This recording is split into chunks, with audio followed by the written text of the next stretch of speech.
Welcome to You're Not Alone. The podcast brings you real stories of strength, hope, and resilience. Our guests are real people just like you who have faced losses, anxieties, and life obstacles but emerged stronger. Today's guest is Brian Roberts, someone who people naturally open up to. He's an incredible executive coach, but what really stands out is his heart. Brian doesn't just guide CEOs, he helps humans grow, reflect, and reconnect with their truth. Whether you're leading a company or just trying to lead your own life with more intention, Brian brings wisdom, warmth, and realness. You're going to feel like you've known him for years. Let's dive in. My name is Victoria Vita. I'm a mindset mentor, Reiki master, and a sound healer. I'm also the CEO and founder of Self Awesomeness and the host of this podcast. And today's guest is a true leader of leaders, Brian Roberts, a master chair with Vistage and seasoned executive coach based in Tysons, Virginia. With decades of experience in both the private and public sectors, Brian brings a powerful blend of structured thinking, entrepreneurial spirit, and intuitive leadership to every conversation. From hosting a top business radio show in DC to building high performing executive peer groups across diverse industries, Brian has dedicated his life to helping CEOs and key executives become stronger, more intentional leaders. Whether it's resolving organizational challenges or elevating strategic thinking, Brian's mission is clear: to have positive impact on everyone he meets. Brian, thank you so much for being on today's podcast. I'm so grateful to have you here today. Well, thanks for having me. This is awesome. You worked an incredible path through military service, entrepreneurship, and coaching top CEOs. And what's really stand out is your heart and resilience, as we talked before.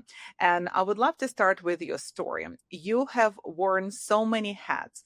What's the thread that ties it all together for you? Boy, it's a good question. It's funny. I only came to realize after becoming a business chair when I was kind of looking back in hindsight at my life and my career and everything. Forced to do so by an exercise by one of the expert speakers that we had, where the speaker was asking us, who do you want to be, what do you want to do, and where you want to go, kind of thing, and just have some deep questions like that, which sounds very simple, but when you really have to put some words to paper, it's crazy. So what happened was, on the to be, who do I want to be part, it's kind of like now Simon Sinek came out afterwards. So it's kind of like my why. Basically, I want to have a positive impact on every single person I meet, as you mentioned. Mm-hmm. And I would say that's the common thread. And it's not even just from a business perspective. It's from a just life perspective. I like to say that whether I'm working with a CEO who has, 100, 200 people working for them and then all the families that go along with those employees, or something as simple as, there's a homeless guy in the street, just kind of wink and smile and recognize that they're human and alive, Mm-hmm. instead of ignoring it, trying to rush past them. That little wink or smile means as much to that homeless person as it does to what I'm doing to help out the CEO with his, 100 or 200 employees. So that would be the common thread, but I never thought about it. And the funny thing is, once I had to write it down, then I go, okay, I guess this is who I am looking back. And the funny thing is, after writing it down, then you almost feel like you have to live up to it. It's like, well, I sang it. How can I have a positive impact on this person? Because they're really ticking me off right now, But I'm gonna be positive here somehow, some way. We're gonna come away from this thing. But you almost feel like an obligation once you state that goal, yourself, or your why or whatever, So, so that had to be the common thread, I would think. Okay, thank you. I love that because I think sometimes, as you said, even smile can help a person with the day because we don't know what kind of day they're having, right? Absolutely. In fact, Yeah. I can tell you a real world story right now. This is like a crazy story. So my wife and I were having dinner at the Capitol Grill the other day, sitting at the bar because we both love people, so we don't sit at a seat. We can sit together alone anywhere. So we always sit at the bar so we can meet new people, or if nothing else, talk to the bartender. But this is a perfect case in point. So I noticed there was a lady sitting over in the handicap area, only because that was, there were no seats available.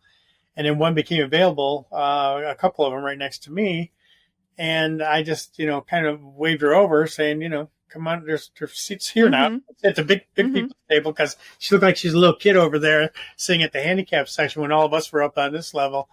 And she came over, and I just, said hi and just went back to talk to my wife. But then, at one point, I could see she was on her phone. I wasn't sure really what she was doing or anything. And Donna was talking to somebody else, so I just asked her a couple of questions. Anyway, I'll fast forward now. This is like an insane coincidence or God's hand, depending on what you feel, whether it's universe or God. I'm on the God side. But so this is where it gets crazy, Victoria. So she tells me, unfortunately, that her brother literally just passed a couple of days prior. And she enjoys the Capitol Grove where she lives. And her husband couldn't come up with her because everything was so fast, and he was going to come up later. And so he said, well, why don't you just go to the Capitol Grove? You like the Capitol Grove, you know what you're going to get, and quality people, and all that. So that's why she came by herself, just to have a glass of wine and a little bite to eat, just to kind of like, what's going on here? Right? Anyway, I asked her a couple more questions, and it turns out we actually have met her before. She's actually, we asked her, because she's, she was in Florida right now, and she said, town in Rhode Island. And we said, oh my God, our sister, Donna's sister lives there. And it's like, oh yeah, we're in Westerly. And she said, oh my God, that's where my sister lives. Then we realized that we actually went to a party that they had put on years ago when they used to live up in Rhode Island. And then it was almost like a big warm hug for her, because like here she is all by herself. And now she's with us. She's met us before and knows Donna's sister, my wife's sister, very well.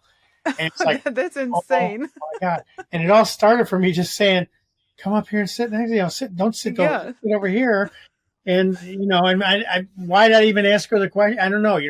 She looked like she needed something, right? Yes. And it just all worked out. So those are amazing. When those happen, it's crazy. That's crazy, Yes. So, and I think it's because you have that pure intention of helping people and really have a positive impact on them. And this is a great story, right? This is an amazing story. Unbelievable. Yeah. I saw out of a movie almost, crazy. It'd been so long to recognize her, just, different place, just didn't click. And when we said, they go, oh yeah, I do remember, that kind of thing.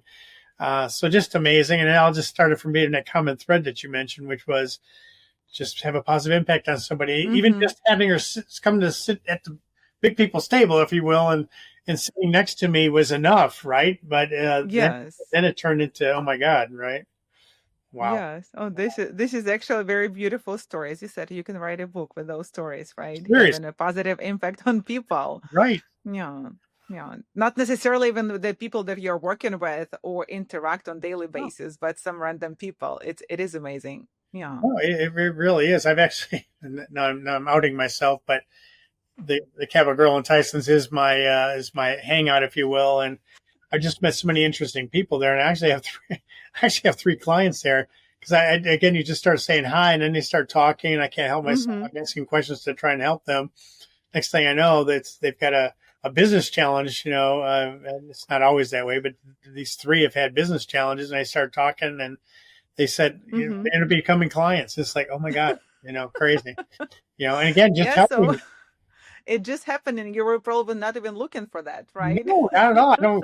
I don't go there looking for business. I go there looking to relax, and but I can't help myself. If I'm talking to you, and if you're sitting next to me, I'm going to talk to you.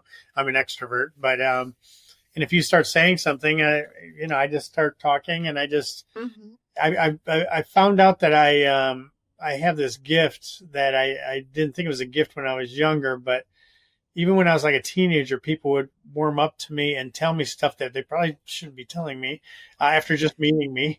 And I'm going, what am I, Dear Abby? Like the old columnist, self-help columnist. And then over time, though, I realized what a gift it really is. And I'm blessed with it. It's helped me not only with my personal relationships, but definitely for work as well. It's just people are, and especially in doing the coaching I am now, I was not a coach until 15 years ago when I started this after my business got blown up. We can talk about that later. But I just realized it's a gift that people open up even when they were just working for me, throughout my career, that they felt comfortable enough to talk to me. So then, therefore, they knew I cared about them, and therefore I could have candid conversations with them too, because they knew I was looking out for their best interest, even if I had to kind of like make it hurt because, this behavior is not really where it needs to be. Yeah, I mean, it's constructive feedback, right? So for our greater learning and great experience. Exactly. And then, again, all this stuff I've been, learning along the way now, it's a gift that I was doing things like that. But what I found out, there's a lady named Susan Scott who came up with this radical candor, and basically she's got like a grid, and one axis is caring, and so if you really care about somebody and they know you care about them, it can be as candid can be, because they know even if what you're going to tell them is going to hurt a little bit and sting a little bit, it's what you need to hear, not what you want to hear. Yes. But you've opened the door by having that relationship where they are accepting of it, so they should bring it, So, yeah. You don't always have to like it, but, I mean, we all need constructive feedback for our growth. This is what I feel like for personal and professional growth as well. And looks like you are that type of person who can hold the space for others to open up, to coach, and even accept constructive criticism from you. So, and if you learn it from your own experience, right? As you said. Yeah, definitely. And it's all about creating that safe space. I mean, counselors and psychiatrists and psychologists all know this too. That's what they do. They create a safe place for people to open up to them. And I've just been, like I say, blessed that it seems to come natural. I don't know. I used to joke because I used to be a redhead and freckled kid. Now it's gray and the freckles are kind of disappearing. But I almost felt like, I just look like a good guy from the Midwest, which I am, And so they would just open up to me, it's just been crazy, and then it's, as we move all the way to what I do now with my coaching and my Visage executive peer groups, same thing. The whole idea of those peer groups is to create a safe space for, the CEOs and executives to come and just talk about whatever they need to talk about, stuff they would never tell anyone else, because sometimes there's a lot going on to make a business work, and sometimes it's not pretty and things aren't always wonderful, and this is one place where you can come and just let it all hang out, and then we all just kind of rally around each other and help each other out, So it's amazing. Full circle. That's an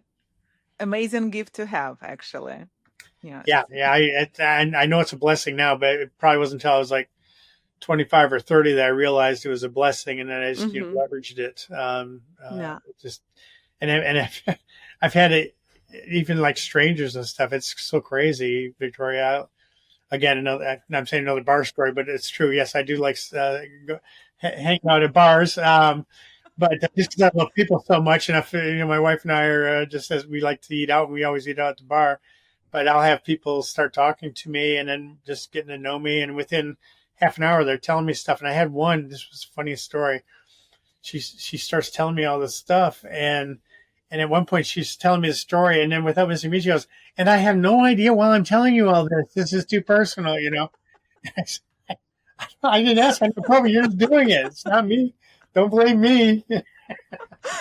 Why are you doing this? Yes. I'm just being me. What can I say? So it's just all about listening and showing that you care, whatever that is. But I must give off something for that to happen. I mean, obviously I've met you in person too, and I believe you have that same skill. I just find that, I identify very quickly with people who have that similar gift, and you're definitely one of them, Victoria. Oh, thank you. Thank you, Brian. Can you please share with our listeners what were some of the biggest challenges you have faced, like maybe personally or professional, that really tested you? Yeah, this is an interesting story. And before I get going, I want to say this first. Most of what I'm going to talk about is more on the professional and business side of the house.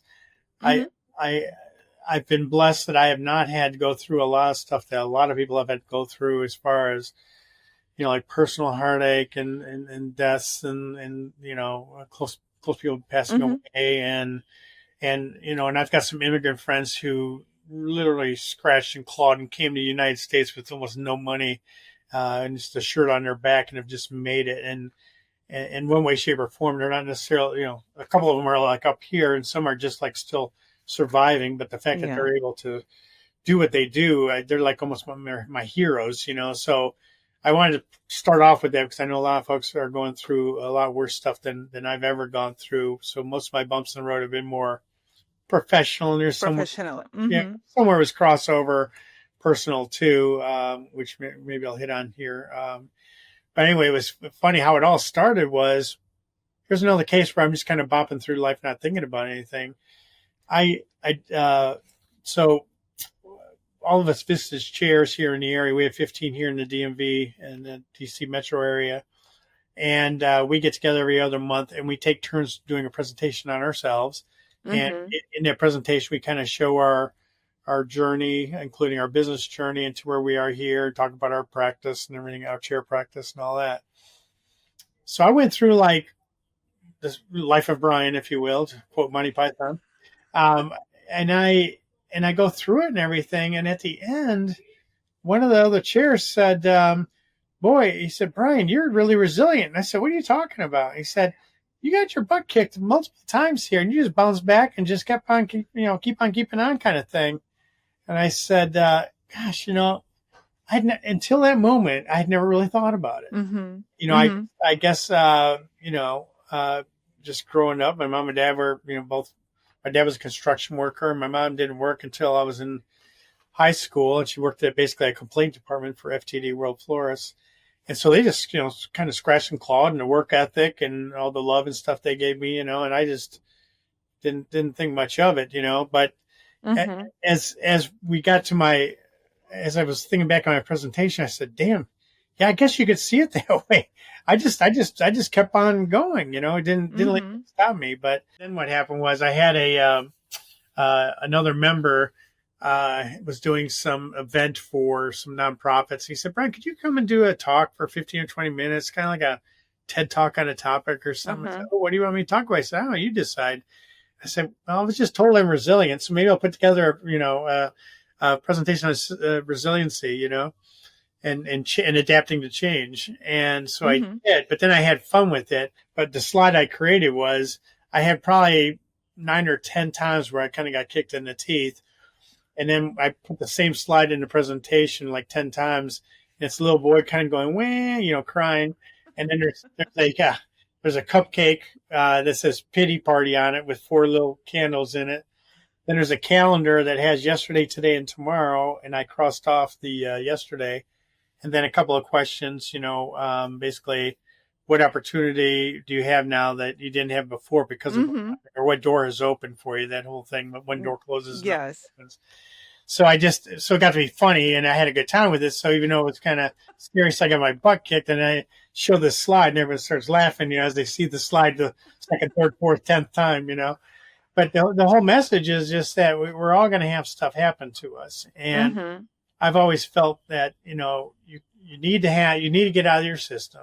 You need to have that cry. You need to have a pity party. But I used the cupcake instead of a big cake because it's got to be a short pity party. It can't last forever. And at some point, you just have to, say that was yesterday. Let's look at today and in the future. And yes, what has opened up because of everything that just happened now. And as far as the forget about yesterday and move forward.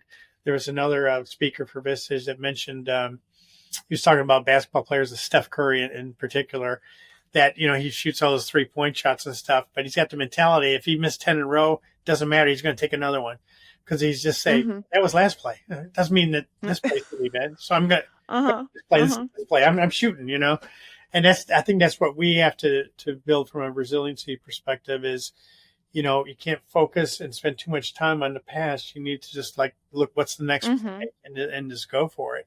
And I can tell you, Victoria, except for one time, as I look back, only one time I was 9 or 10 times where I got my teeth kicked in and dusted myself off and went forward. Then I end up in a worse situation. Every single time I was in a cooler situation, but I wasn't ready to see it yet. I Mm-hmm. didn't know how wonderful this was because I was so focused on what I had, which I thought was pretty good. And then went away and went, oh, well, and then, oh, but this is cool, and then Uh-huh. almost every time that happened, and that's, and yes, so I've been lucky that most of the time that happened to me, and I understand, people are struggling. That's not always the case, but I think part of it is the mindset of what Yes. opportunity. Yeah. So actually, you looked at your kicks as a lesson to learn, right? So not pity party, of course, yes, but let's learn from that experience instead of just being there and constantly going back and forth and just feel bad for yourself.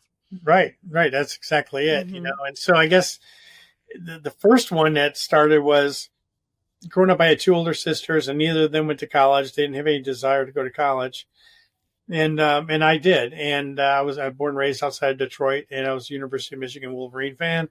Very excited about the opportunity to go there at some point. Mm-hmm. And again, even though my folks, I would say we were middle class to lower middle class, but they were making enough where I couldn't get this, any help, and I wasn't getting any scholarships, and we couldn't get any help. Mm-hmm. I really didn't even know because no one had been through this before in their family, had gotten a degree, and my two sisters didn't either. So I was the guinea pig, and we just didn't know what the hell we were doing, frankly. And so Uh-huh. as I started thinking about it, and I found out how much it was to go to school, University of Michigan. And by the way, 1977 was only $5,000 for the entire year. Ridiculous. It was lots of money. Lots of money back then. And so I just, I didn't even ask my mom and dad. I just said, I know they would have gotten second jobs, both of them, and just killed themselves to send me. And I said, I Mm-hmm. can't have that happen. So join the Air Force, so Mm-hmm. that's where I throw up the slide with the, wah, no Michigan. But I decided I would go to the Air Force and figure out somehow, some way to have the Air Force pay for my degree at some point. Mm-hmm. And, Mm-hmm. and at the end of the day, that's what happened. One funny part of the story I like to say is I thought if I did go to University of Michigan, it would not be the 4 and out. I'd have to do like the 10-year plan because it'd be part-time. And so I said, no, no, I'm not going to do that because my friends are going to do it in 4. I'm going to do it in 10. And I'm just going to be Yeah. that guy, that's just whatever. So I just said, no, I'm not doing that. And fast forward, I started taking some classes when I was in the military, and I was enlisted initially. And at the end of the day, when I finally did get accepted off school and go to go get my degree at University of Maryland, actually, it was 12 Oh, years. yeah. It was 12 years. It took longer.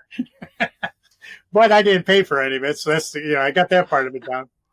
Uh, Mm-hmm. but you just never know. And I had a really cool Air Force career. I was with, the B-52 planes, and then I was a computer guy the whole time, by the way. So Mm-hmm. I've been on a keyboard since 1977, so I can type faster than most executive assistants.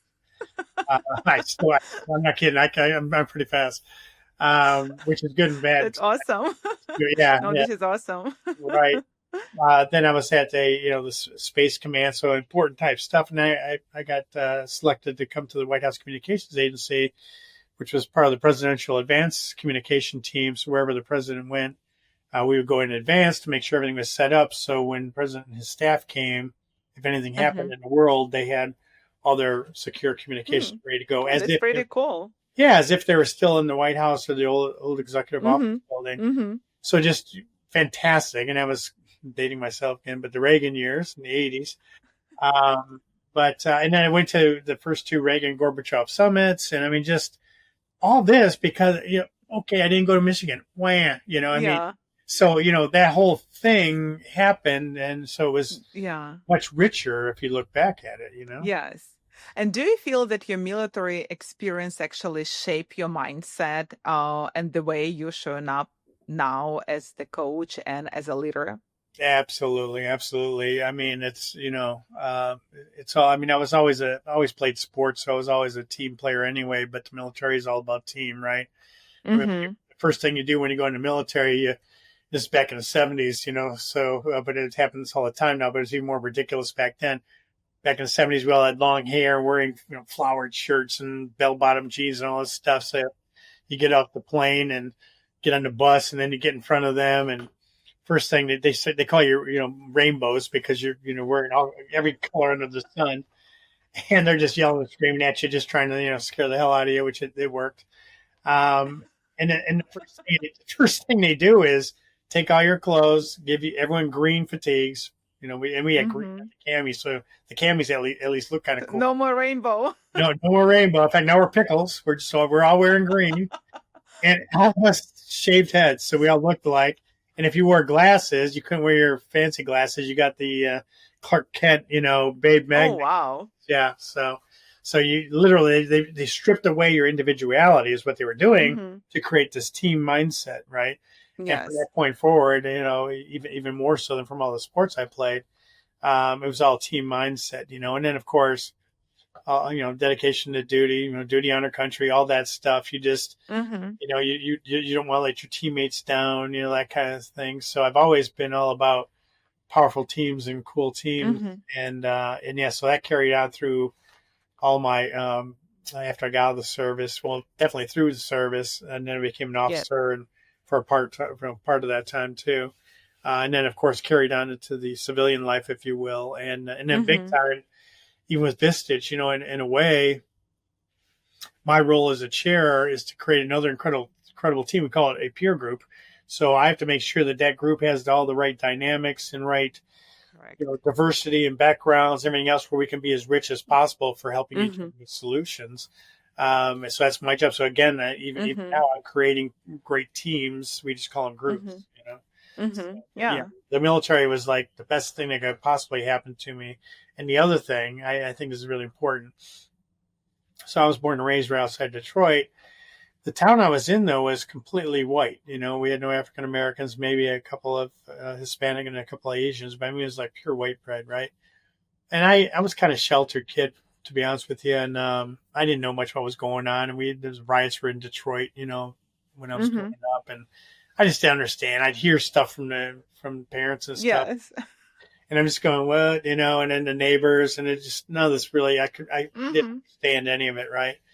So the coolest thing that could happen to me from opening my eyes was joining the military. So I go to my first duty assignment in northern Michigan, and I get in there, and in my little area where I worked were 26 people, and about 10 of them were African American.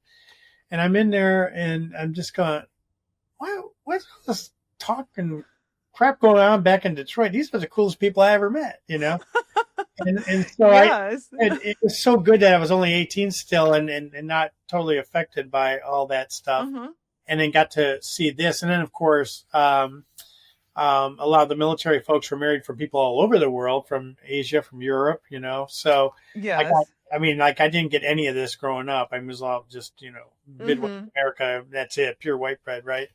And so it just opened my eyes to all that and the richness of the world and everybody being an individual and all that, which plays well into your not only personal life, but your business life as well. And then I fell into I was in the whole tech industry. So again, from people all over the world, not just Americans in the tech industry. So it just helped me from a worldly view, if you will, and just to realizing everyone's cool. Let them, stand on their own merit, Yeah. So basically, it's expanded your life views when you joined military. So you were able to meet so many great people, like you visited different countries and had to deal with different people from different cultures as well. Yeah, this is amazing. Yeah, and then you just get used to that again, right? And then I know I go back. I go back home to the small town, and I just realized that they all my friends who have grown up there, most of them still haven't experienced experience, so their view is still way different than mine now because they just haven't had the luxury, of meeting people from so many diverse cultures, and not just meeting them and seeing them at the store or serving you or whatever, in a restaurant of a certain flavor, but getting to know them as human beings too, Yeah, this is amazing. Yes, this is what I love. I loved about the States in general, that there are so many different cultures here that we have an opportunity, if we're open-minded, of course, to learn from each other, to see differences at the same time, and as I said, learn from each other. I think this is amazing. Absolutely. Absolutely. So, yeah, I guess, so if I fast forward a little bit, I, I'm trying to figure out which story to tell you because there's like 10 of them. We're not going to get all 10 in. But one of the we don't need 10 cupcakes. Yes. Yeah, right. Yeah, here's I got 10 cupcakes for you. I don't know if this is cupcake number 2 or 3, but another big one was after I finally, I was an enlisted guy, and I went to the White House. Before I went to the White House, I was in Denver, and I met 2 lovely gentlemen who were both officers. And they both told me, Brian, you got too much going on here, man. You really need to become an officer. And I was like, little old me, I didn't really know what's going on, but they really guided me and told me to do it. And so I started taking all the courses that I needed to apply for the officer program that the Air Force had at the time. And they were specifically looking for double E's and comp sci majors. And so I'm taking all these really hard courses, and I'm like one course away from being able to apply for it, but I was like burned out, and I had a month where I could finally take some time off after no time off for 2 years doing all the working and doing everything I just told you. So I went on vacation, and I was going to be gone for 30 days, but I decided to come back 3 or 4 days early. And lo and behold, the White House was interviewing for people to come to the White House Communications Agency, still in the military. It's a joint military outfit. So lucky. So if I didn't come back 3 days early, I would have been hosed. I would have missed it. So yes. Thank God I came back early. And as soon as I got, and this is before cell phones and stuff, right? So no one could reach me, right? So I get back, Brian, the White House comes here. They want to meet with you and blah, blah, blah. And I go, oh my God, So I did it, and I ended up doing it. And they said, yeah, let's go. And so I had to ask them. I said, well, I really want to become an officer, though. I said, how much time do I have to give you, before I can apply? And they said, just give us at least 2 years, then you can apply for an officer. I said, okay, that's cool, So I had been one class away, and I finished that class before I went to DC. And at the time, they had 3,000 open slots per year for this program. That's cool. Okay. Go to White House Com, have an incredible 2.5 years there, really, with the summits, Gorbachev, Reagan summits I told you about. And then I'm getting ready to apply. By the time I get to apply, well, they started getting all the people they needed. So now they're down to only 200 a year that they were selecting. Wow. I screwed up, But fast forward, there's some other interesting stories I can bore you with at another time. But I did get in, partially because of my White House background. I got in. That's amazing. Yeah, it was amazing. I really didn't know what was going to happen there.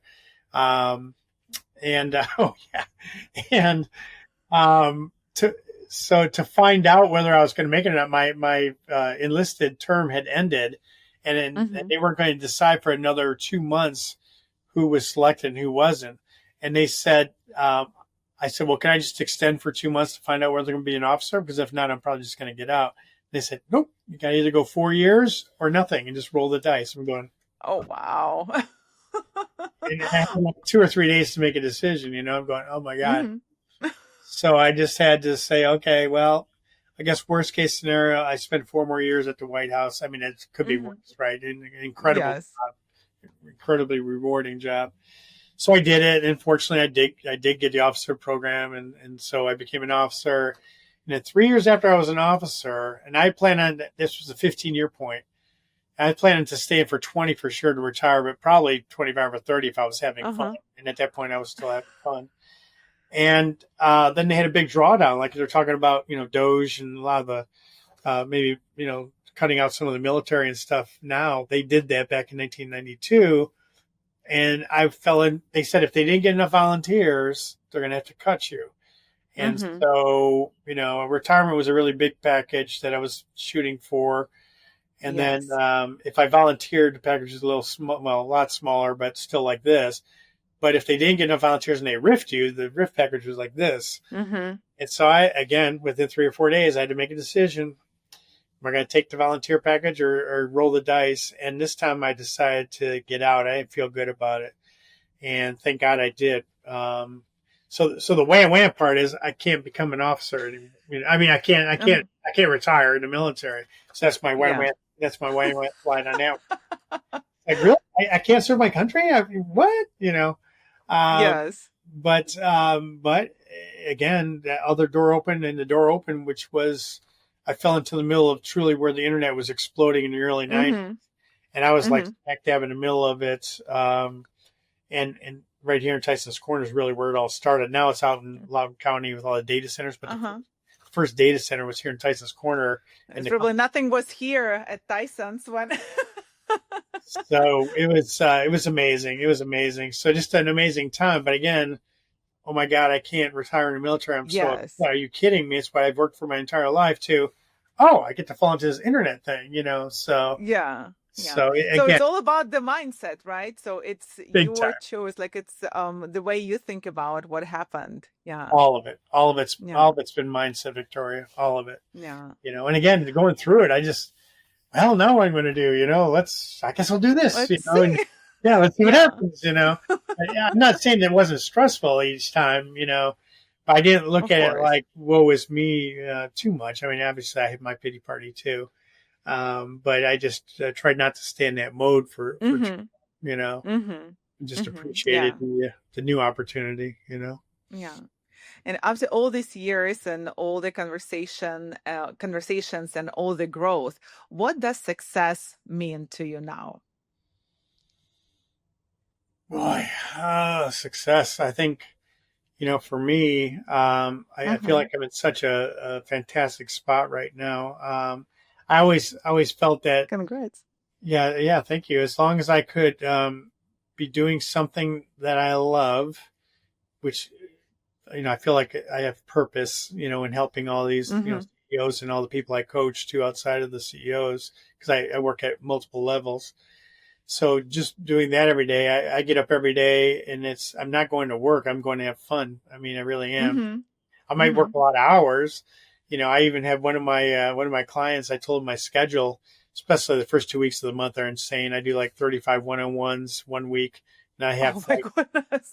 then I have, then the next week I have I facilitate my 5 all day Mm-hmm. meetings. And I said, but no, you don't understand. I said, I love all that. But he said, I don't know, that would kill me. And he said, you're a workaholic. And I said, no, I'm a funaholic, actually. Mm-hmm. There's Oh, I more, love it. yeah. And it goes back to the mindset, right? I said, when it Yes. stops being fun, you're right. It would be drudgery. But right now, I'm waking up every morning excited to go to work to either have all those one-to-ones for that 1 week or all my meetings the other week. And the other 2 weeks are, fairly sparse, with some Mm-hmm. private clients and teeing up for my next meetings and obviously looking for, new members and stuff, things like that, all that blocking and tackling that we do, but it's manageable. And it's also where, so those 2 weeks are like, they fill my cup. And then the Mm-hmm. other time I'm able to spend some time with my wife and just do what we want to do and go where we want to go. And, neither of us are really big, long trip type people, but, we take 3 days here, 5 days there, maybe a week. Mm-hmm. And that's enough for that side of my life. Yeah. So as long as I'm taking care of work and enjoying that and having a purpose and being Mm-hmm. able to enjoy my personal life and my wife and my family, yeah, that's what success means to me. Mm-hmm. Oh, Yeah, this is awesome. I love what you said. Like, if you like what to do and you love what to do, it doesn't drain you. It's not a workaholic, it's a funaholic, right? I love absolutely. this term. Yeah, And it nourishes you, right? So you're not burned out. It's you still, as you said, you still have time to spend with your family, go on little trips, maybe longer trips, but it all kind of plays in balance because you really enjoy what you do. no, I love to use the word nourish because that's what I feel like. I feel like I'm being nourished, by doing all Yeah. this. So yeah, I'm blessed. And the other thing is, and again, the only reason I'm doing this, Victoria, is because 15 years ago when the recession hit, it blew my business up. So that was the wham wham. That was one of our biggest wham whams because my business blew up. My wife had her own business that blew up. And now here's where I'm going to sound like, first world problems. But my wife had her largest client in St. Croix in the U.S. Virgin Islands for her business. And so at one point we decided to own down there because she could stay there instead of some $500 a night resort. Hmm. and we would vacation down there and, and all that. But we rented it out too because we needed the revenue stream. So really we had three businesses get created because no one was traveling. So the rental of the villa got knocked out too. Her business got created. My business got created. That was probably the roughest time personally for us too. That just crushed us, and we're just wondering what's going on. The stock market's down, and our house price went. That's like anything we had of any value has just gone to this. And again, that's one of the ones where everyone was affected. I had some of my own unique stuff, but that one affected all of us, right? So we just scratched and clawed out of that. It took a good 3-4 years to really get back on our feet and even get close to where we were, and the market rebounded and our house back up, and our businesses kind of got back to where they needed to be. But boy, those 3 or 4 years were nasty. And one nice story I like to tell, again from a mindset perspective, is we're big Kenny Chesney fans. We fell in love with him with his Caribbean cowboy stuff, as they call it, kind of like Jimmy Buffett music down in the Caribbean. But he had a song called Alive and Well. And basically the lyrics are,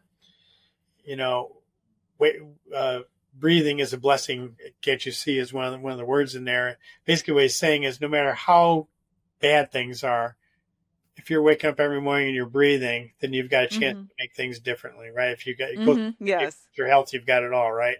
You'll figure it out. Health's the important thing. So what we did, and we've been waking up to that song every day since 2009. Every morning when we wake up, that song comes on, and it's a very nice, slow song. And it's just, I'm alive and well. I'm alive and well. Wow. It's powerful. It's powerful. And the words are just awesome. So go check the lyrics out on that song. I will. Alive and Well by Kenny Chesney. And if you're a Dave Matthews fan, he sings on the song too. So it's a nice song too. But the message is, as long as you're breathing and you've got your health, you'll figure everything else out. Right. Yes. Yeah. It's a great mindset, actually. It's a great mindset. Big time. A great way to wake up every day instead of rant. Yeah. Don't use that as your wake up line. You don't need to start the day that way. Start up with something soothing. So. Yeah. To create the future for tomorrow, right? Exactly. To create the future. Yeah. Yeah. Exactly. And for someone listening who is at that breaking point, overwhelmed, unsure, maybe even burned out, what would you say to them right now? Yeah, I think there's probably a few things. I mean, latch on to your loved ones, and get out in nature, maybe just meditation. Do those kind of things that put a smile on your face. Kind of like when COVID hit, we all found nature again, right? Because that's all we could do was go out for a walk or go in the woods, right? You couldn't go anywhere else. But I think it had a calming effect on all of us just getting out in nature. But lean on your friends and your family, and I know that can be tough for some. Some don't have a lot of friends and family to do that, but we all have nature, and we can all just kind of meditate and enjoy or do things that you enjoy to kind of take your mind off things, But I think we have to embrace all the things that we love, whatever it is, and hopefully I can kind of give you some peace. But I do think. The other thing is to have the growth mindset and kind of look for opportunity. Okay, this where I am stinks, but there's no ifs, ands, or buts about it. But there's got to be something good here. There's got to be something I can do to get out of this mess that I'm in. In fact, another one of our Vistage speakers right after COVID, actually, now she's had this presentation all along. It's called Embracing Chaos, and within that, so where it all came from is she's part of like a team, like a medical team that is dropped into wherever, Africa, could be anywhere.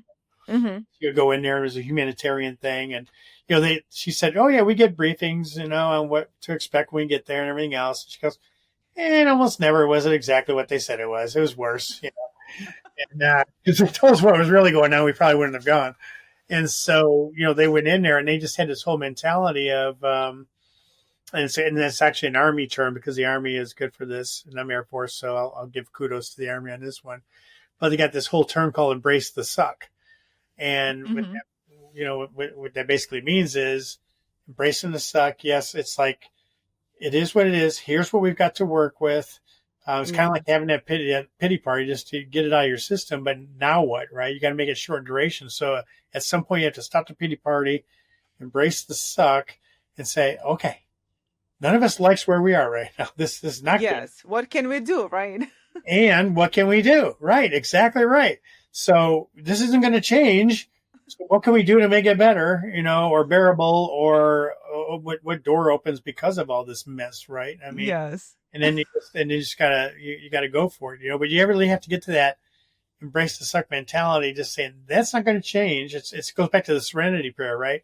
Control what you can control, and what you can't control, don't worry about it. Yes.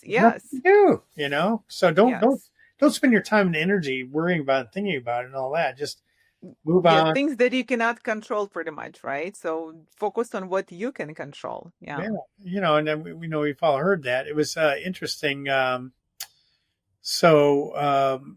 even like, here's an example. I always think, what's the opportunity, right? If I had asked any of my CEOs 10 years ago, hey, just for grins, let's say you lost your office space and you guys had no office space. How would you run your business? They would all tell me, Brian, you're crazy. Get the hell out of here. Yeah. And then 5 years, 5 years ago, COVID hits, and guess what? We all figured it out. We all figured it out. The whole world actually figured it out. The whole world embraced the suck. And said, okay, this is where we got to work with. Okay, what are we going to do? Yes. And we figured it out. And I really, and I'm not saying any of this is easy, because if you're in that mode right now, it's so hard to get out of it, right? And it's easy for me to say, have a pity party cupcake instead of a whole big cake, Yeah. But that's the only way you're going to get out of it. And a lot of it's, it's you from the inside, and just press on, just make it happen. And maybe sometimes just even taking small steps, not the huge step, right? Just what you can change now and take that small step to shift the reality. No, you're so right, Victoria, because, you're not going to take those 20 steps in one big leap. It's usually going to be a step by step. Like I said, the recession kicked our, it took us 3 or 4 or 5 years to dig out of that. Yeah. It really wasn't until 2014, 15 where I was feeling like we were back financially where we needed to be, paid off, and this, that, and the other, or the debt that we incurred from all the crap that happened. So yeah, it's not a light switch. It takes time. You can't just flip it and it's done and gone. In fact, I just to that end, obviously we're going through a lot of crap right now, right? So we got between Doge and the tariffs and 2 wars going on, and just like everything, right? It's a lot, And I had an exercise with my group back in March, because we always do a check-in when we first come into my group meetings. How are you doing? Health, personal, and business, and I do it in that order because it's most important. I'm alive and well. That's one. Yes. Yeah. And then personal and business. But if you have a health issue, personal and business are tough. If you have a personal issue, business is tough. Business is hard, right? So we were all the way around the room. And everyone had been affected a little or a lot, by everything going on right now. And if nothing else, just watching the news will drive you crazy, let alone whether it really had a real effect on you or just the mental effect of watching the news and going crazy. Yeah.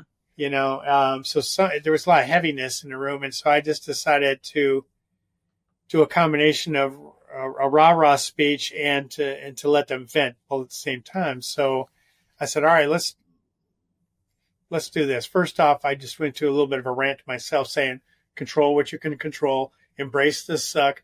We've been here before. We beat COVID. We beat recession. We beat 9/11. We beat .com. We beat government shutdowns. I mean, it's just the crisis du jour, come on. So let's get past all that crap and start thinking about where's the opportunity. Let your competitors go in the fetal position and have the full birthday cake or the full pity party cake. We're just going to do cupcakes, let's beat them to the punch. Let's think about this, right? So I've broken them up into small groups, like three or 4 people in the room. And I told each of them, I said 2 things I want you guys to talk about.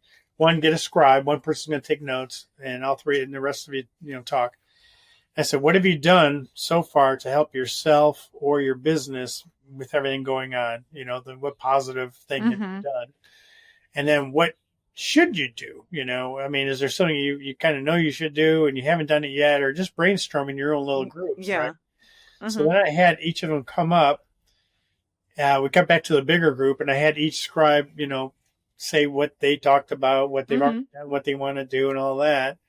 And then I said, okay, when we wrapped that up, I said, all right, so I'm going to go around the horn, and each one of you tell me what you're going to take away and what you're going to act on, take control of as you leave today. And they all had something.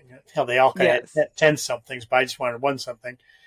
And what was fantastic, and just points to everything we're just talking about, Mm-hmm. I think the fact that one, they were able to vent to each other, in that little group, and then Yes. quickly, and then quickly turn into what are we doing, the control, and what can we handle, take care of ourselves, what action can we take.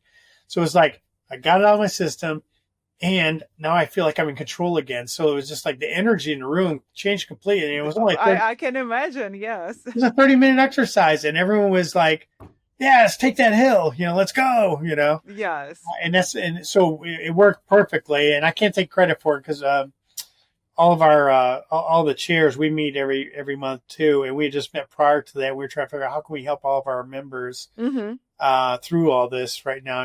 What it's our responsibility to help them, think differently and look at opportunities and stuff. And so we talked about that, and it kind of gave me the idea to do it exactly the way I did it. But other chairs did different things, but got the same results. It was just very, Yeah. very powerful. But it goes back to, yeah, we're getting our butt kicked. Embrace the suck and move on. What doors are open? And oh my God, some of the things they came up with were amazing. And by the way, some of them were, so why weren't you always doing that? He goes, I don't know. So stupid. Because I never Yeah. thought about it. Because this is what we've been doing before. This is what we've been doing before. Why? I don't know. Exactly. So Yeah. it's just funny because they're just going like, duh. Yeah. But that's just it. We just keep doing this until we're forced to think about opportunity. Yeah. So just Oh, pretty amazing, really. So yeah, this is amazing. Brian, thank you so much for your such a powerful story and reminder that the resilience isn't about perfection. It's about present, purpose, and staying grounded into who we really are. Thank you so much for your for sharing your journey, and thank you for being here today. no, thanks for having me. This was fun. I hopefully helped somebody out there. So I'm sure it did. Your this episode helped somebody. You can find more information and connect with Brian by following the links below this episode. And if life feels overwhelming with constant challenges and pressure, download my 3 favorite techniques below to boost your calmness and help you stay grounded in the present moment. Please don't forget to subscribe so you don't miss another powerful story. And remember, no matter how tough things get, you are not alone.